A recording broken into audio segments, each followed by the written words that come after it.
would like to introduce you to Lieutenant General Raj Gopal. He was born in Tirumangalam, Tamil Nadu, and he later joined BITS Pilani in 1947 and graduated in mechanical engineering with a first division in 1951. And he sent a short video addressing all of us from San Diego. So please sit back. All are in the name of BITS Pilani to address this august gathering of BITS. I am really grateful to my old friend and colleague, Dr. BGM, known to most of you as being They are referring my name to Sandhya Prakash to extend an invitation for attending the BITSAA Global Meet 2017 at Dubai. Due to my advanced age and indifferent health, I am unable to attend the meet. My sincere regrets for this absence. Most of you may not be aware that I joined the BITSAA Engineering College, Iran, in 1947 and graduated as a mechanical engineer in 1951. It was not called BITS then, but most of the infrastructure for the present institution had already come up before I graduated. As a matter of fact, the hostels in Krishna Bhavan and Gandhi Bhavan were already there when I joined the college. I was a hostelier in Gandhi Bhavan for 4 years, and I had good fortune of visiting my room again in 2006 when I came to Gandhi to attend late Professor Lakshminarayan's centenary celebration. He was the first director of BITS, as you all know. Soon after I completed my studies, I joined the Indian Army in 1952 and served the country for the next 36 years, hanging my boots, as they say, in 1988. I can proudly say that my skill, courage, and quality of education that I got there enabled me to reach the highest level in the program electronics and mechanical engineering as the Director General of ECO in the rank of Deputy General. After I retired from the Army, I settled down in Secunderabad and took a very active interest in BITSAA, Hyderabad. In 2003, Mrs. Pushkalama Krishaman, also a BITSA, interviewed me in San Diego and published a report in the Sandpaper of spring 2004 issue. It is fairly exhaustive, and you may like to read it. If you haven't already done so, you might find it interesting to go through my experience as a student in BITS lab. During my entire service, and even after my retirement, I was watching tremendous growth of my alma mater, the students of which are excelling in many spheres all over the world. I am indeed proud of you all. It's a pity that I am unable to be present amongst you, take part in deliberations and interaction which you will all be going through for the next few days. I wish the sonship all success and hope that you all will have very useful deliberation and be growing for the continued success of BITS Labs. May BITS Pilani rise to become the world's topmost institution of technical learning. Good luck to you all. Jai Hind. 1947 to today, we're really happy for this address, Lieutenant General Raj Gopal. I now invite Mr. Ranveer Trehan, our keynote speaker, for the rest of the 2-day session, starting, we have about 8 sessions continuously. So I'll just briefly introduce him. Mr. Ranveer Trehan, a technologist and entrepreneur. His professional career devoted now to philanthropy. Based in Washington, D.C., he's a board member of several nonprofit organizations. Vice chairman of Aptus Holding, he founded SETA in 1987 to provide high-end technology consulting to the federal government and commercial clients, particularly in emerging complex communications. Before founding SETA in 1987, he was a department head of information and communication system at Mitre, where he successfully spearheaded the systems engineering effort for FTS 2000, the government-wide telecom system. I wish to invite him on stage, and please kindly put your hands together for Mr. Ranveer K. Prehan, all the way from Washington, D.C. Thank you, sir. Good morning. Distinguished guests,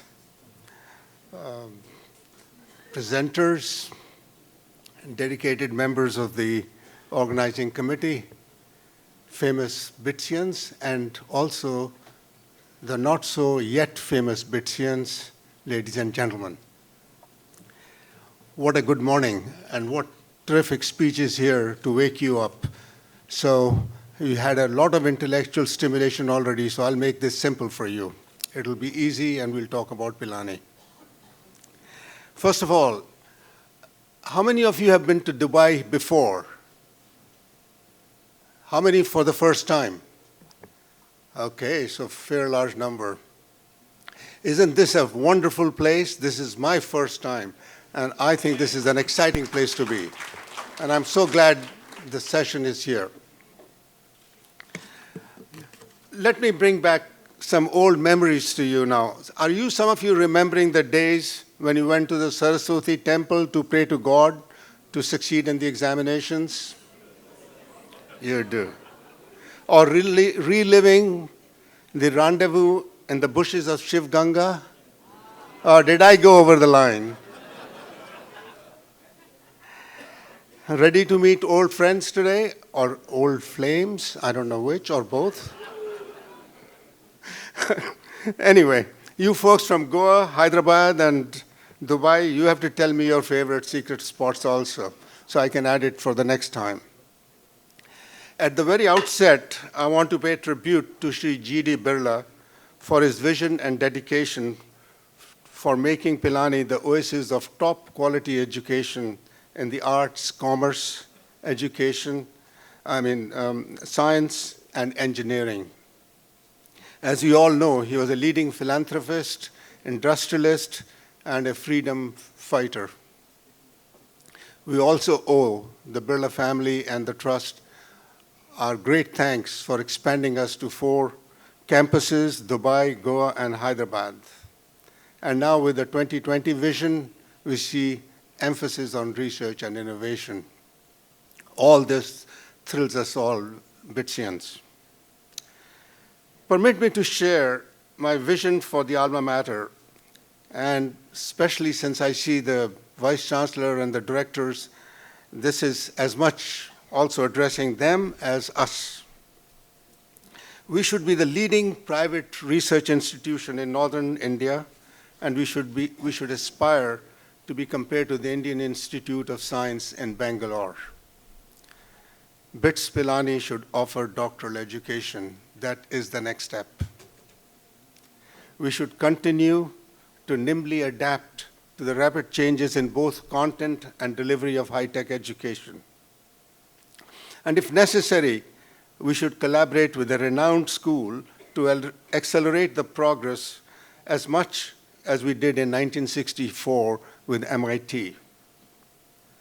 I also envision Pilani as an intelligent and data-driven township leading the way for the creation of smart cities in India. It's also my hope that we maintain very strong links between the 4 campuses so we multiply our progress and also make sure our brand maintains its standing. I hope you all agree with this vision, and I hope that's where we head as a multi-campus institution. We are an amazing global brand.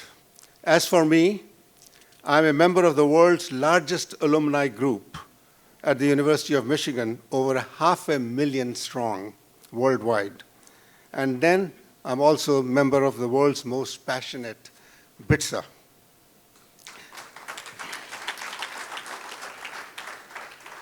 And I've had the pleasure of witnessing our innovation, robots developed by BITS Pilani students crawling in my house in Washington, D.C. We are blessed with a robust, mutually supported entrepreneurial ecosystem that is second to none. During these 2 days, you're going to hear from many speakers, accomplished speakers, on specialized topics. So my remarks this morning are going to be more general in nature. I will take you down memory lane. I'll share the meteoric advances of IT technology that I was privileged to witness, and also share with you the principles and values that have guided me these 50 years and become whatever I got to. Mind you, I come from Washington, D.C., so talking comes easy to me. But be thankful, I'm not on Twitter yet. Although, the upside is that if I had been on Twitter, this speech would be only 140 characters, and my wife would not get to revise it. So my talk is more about my own story, leading a balanced, fulfilled life and achieving success. Professional success is not the only metric of a life well lived. Happiness, a good family, and improving the lives of others around us are equally valuable. And I've been blessed with copious amounts of all four. Of course, I owe much to my parents, whose wholehearted encouragement and resources were immensely valuable. My teachers at every school inspired me to excel. Later on, my wife, who's here, others, had much to do with my success that came my way. As the saying goes, she allowed me to reach for the stars while keeping my feet firmly planted on the ground. I also realize many of you here are more important, more successful than me, but I guess I'm older than you. That's why I'm here. So here's my story. I finished high school in Dehradun in 1955. I had vetoed going to medical school to follow my father's profession because of my queasiness working with blood. My father had crushed my dreams of becoming an IAS officer, suggesting that the entrance exam was a hit-or-miss proposition and risky. Negotiating with my stern Army father was draining, but we settled on engineering.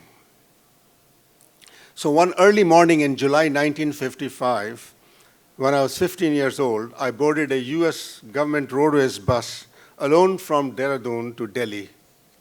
6 hours later, I arrived there.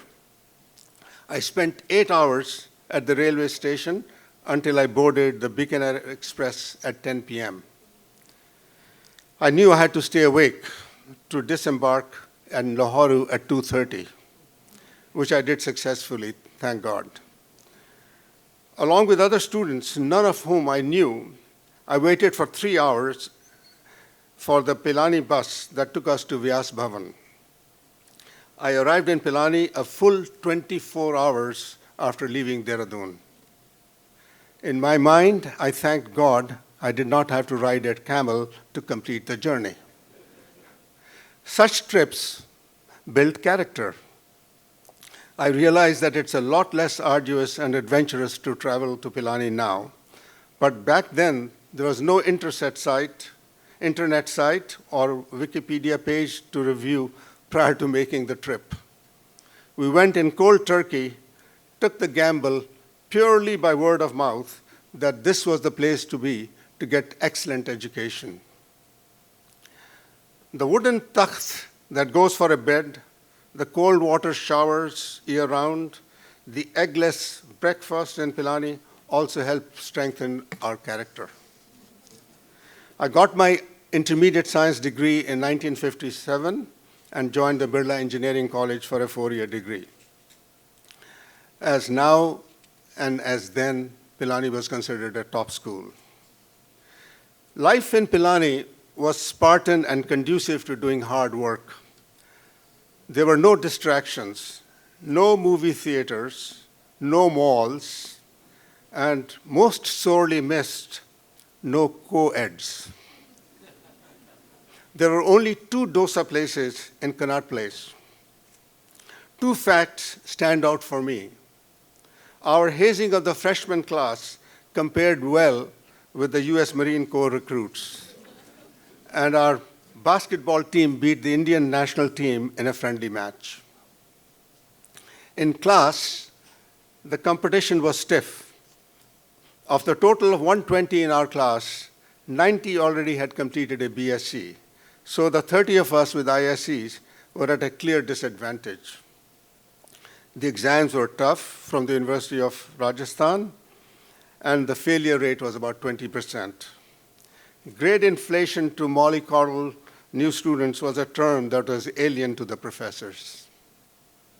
We got a rigorous education and developed great confidence in our abilities. 4 years later, we graduated. Along with 9 others, I was summoned to meet with G.D. Birla at East January Marg in New Delhi. The home there provides a glimpse into the simple lifestyle of Mr. Birla. The living room had seating pillows on the floor. His voice was soft. He spoke to each of us privately and offered us a career with the Birla Group. Having already turned down a career with the Navy, I headed to Gwalior Rayon, where I worked for the next 2.5 years. Life in Nagda, where I went, was pleasant, self-contained, like a cantonment, with a dining facility, sports club, sailing, golf, tennis, movies. But after a respite of about a year, 18 months from the rigorous study in Pilani, like many other contemporaries, I hungered for more intellectual stimulation as well as a path to more rapid career advancement. I started applying to graduate schools in the US, and in 1963, I got admitted to MIT and the University of Michigan. A year later, I got married, and my wife and I came to the University of Michigan, where we both went to graduate school together. Of course, we had no funds except for a $1,000 loan that my father took at 22% interest rate.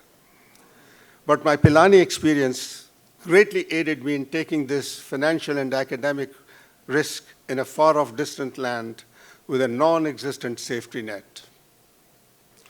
It did not take me long to realize that a graduate degree in electrical engineering would be too theoretical and not helpful when I returned back to Gwalior Rayon a year or 2 later. So, with encouragement from my academic advisor, I switched to a new field, operations research in the industrial engineering department. The mathematical optimization techniques of inventory control, queuing theory, programming, complemented with some of the basic courses in IE related to plant design, operations planning, offered a strong, relevant learning experience to come back to India. But these were heady times. Operations research was so new that most of our courses were taught from loose-leaf, cyclo-styled notes. Now, this presented both a problem and an opportunity. The notes had substantial mistakes in them, the problems, which was frustrating to us all. Fortunately for me, I was hired to check out the problems of the linear programming course and to correct them. So for the first time in the US, we became financially independent and did not need any funds from home. Socially, life was quite interesting also then. We were often asked to speak to local groups like the Rotary, Kiwanis, Lions about India, and in return, we got rides in a Cadillac and also free meals. Americans were most curious about the caste system, and occasionally we needed to reassure our audiences that people in India indeed lived in houses and not on trees, and had footwear. And of course, we had to explain snake charmers. The university also linked us to 2 host families who took us to their homes for holidays. Mr. Saylor had an antique car, 1909 Buick, and another one, 1917 Stanley steam engine car, which was fun to fire up with coal and ride around. It was as quiet as the electric car of today. During this time, we had another very interesting, amusing experience. We invited our other family to an Indian meal at our studio apartment. We knew Indian food would be foreign to them, but we wanted to make sure we returned their hospitality. So as they entered, the wife exclaimed, "Smells good." We thought to ourselves, so far so good. Later, she looked at the food and she said, "Looks interesting." Now we were in neutral territory. After she took the first bite, she had a pained look and blurted, "Tastes different." We knew things had not gone well.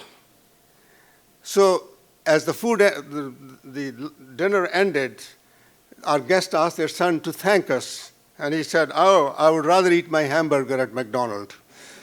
We knew we had not scored a sixer. 3 semesters later, I finished my education, and I had no desire to stay in the United States, but I wanted to get some money for the return journey, spend some time in Europe, buy a blender, electric shaver, hi-fi set, and a tape recorder. So to acquire these funds, I accepted a job with the National Cash Register Company, NCR, in Dayton, Ohio, on a training visa. And we started working on a second-generation computer. It was called NCR 315 with 40K memory, if you can figure that out.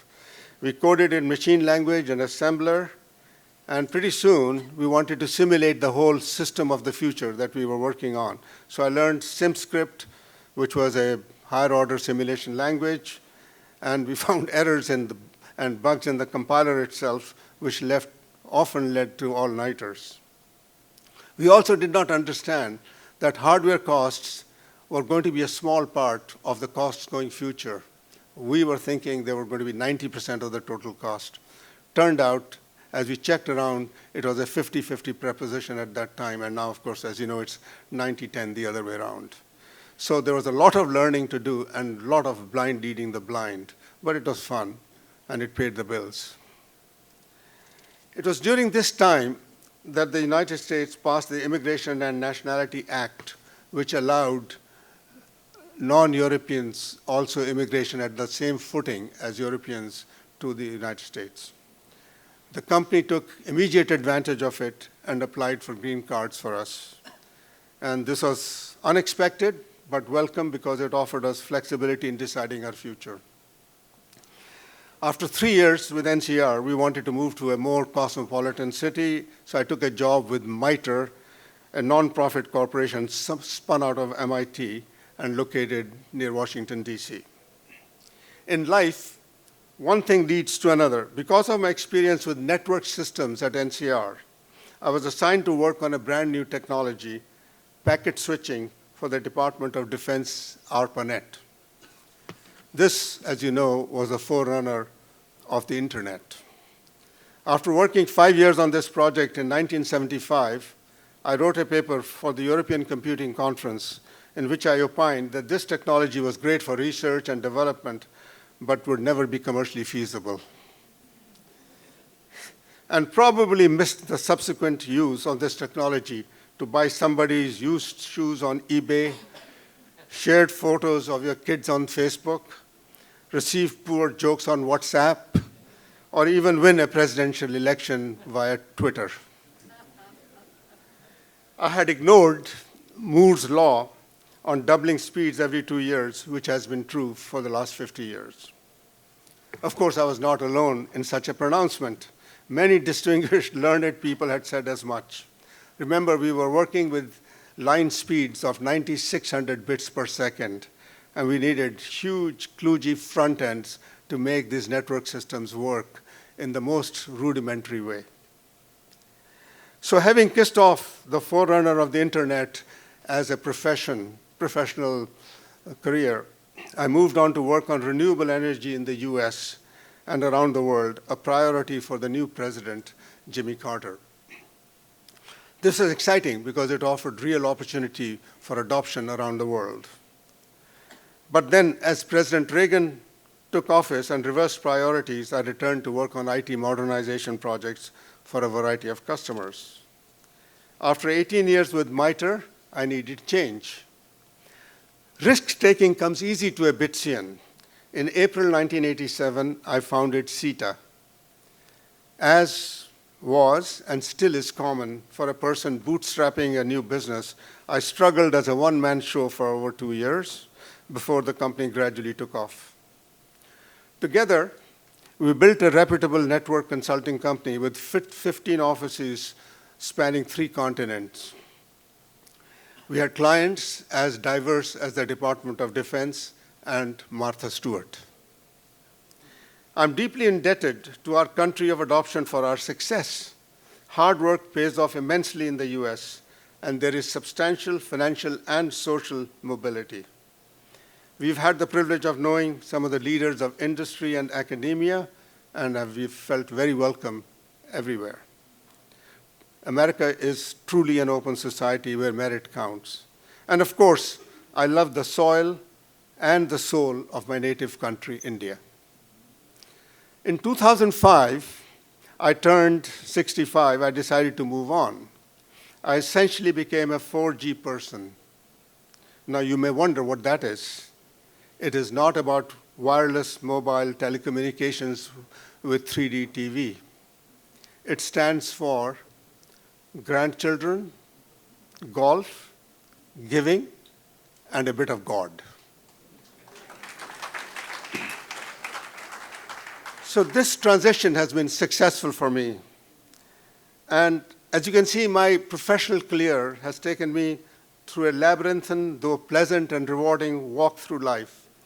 From IAS dreams to electrical engineering, to a study trip to the United States, to a change in master's major from electrical engineering to operations research, to immigration to the US, to network systems, to renewable energy, and to entrepreneurship. Through it all, there were some underlying principles that guided me. These 7 are what I want to really share with you, especially with the youngsters here who are starting on their careers or are in the mid-level career. First, live and work with a passion. Every morning, you should love going to work, irrespective of how wealthy it might make you. Life is a journey, not a destination. My life would have been as fulfilled even if I had not founded a company and retired as an executive at MITRE or wrapped up my career at Gwalior Rayon. It's the joy of getting up every morning and eagerly wanting to work, and that's what engages you mightily. That is the greatest blessing of life. And passion then translates also into commitment that is essential to success.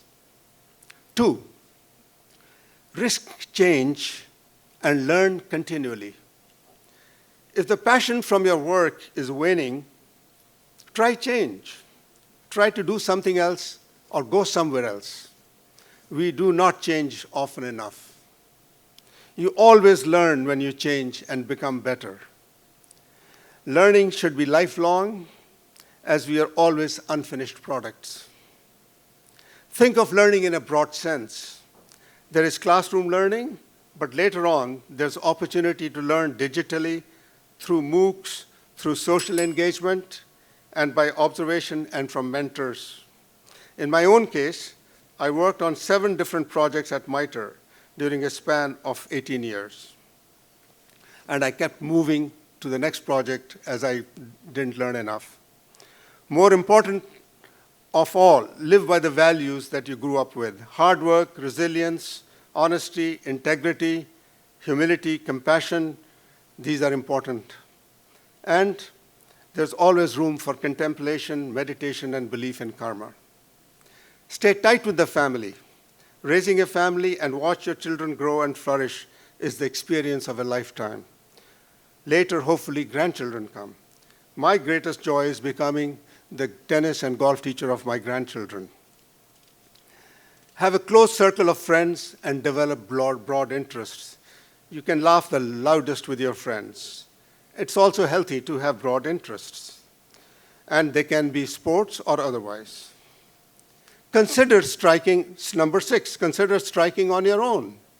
And if you do, be prepared for long hours and uncertainty and imbalance in family life. But you have to figure out how to manage it. Expect the worst, because it will happen.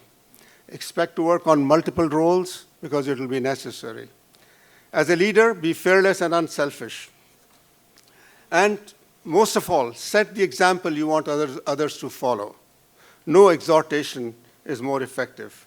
Finally, to respond to the ring I'm getting, there's money and success on one side and service and honor on the other.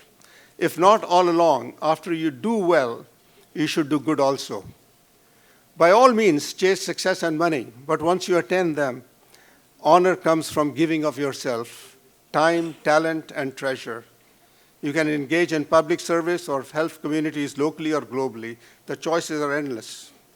As examples, I will share with you what we have done. My wife, Adarsh, volunteered in a primary school for disadvantaged children for 10 years, then volunteered in a hospice for 2 years, and now works with a voter registration organization. I have worked with a global poverty organization all these years and done projects all over the country. So you see, the choices are endless. I urge you to think of leaving the world a better place and not just spending time on excelling your children. This has become more important now that more prosperous countries are looking inward. So thank you very much for having me here. And please enjoy the rest of the conference where you will hear more specialized things.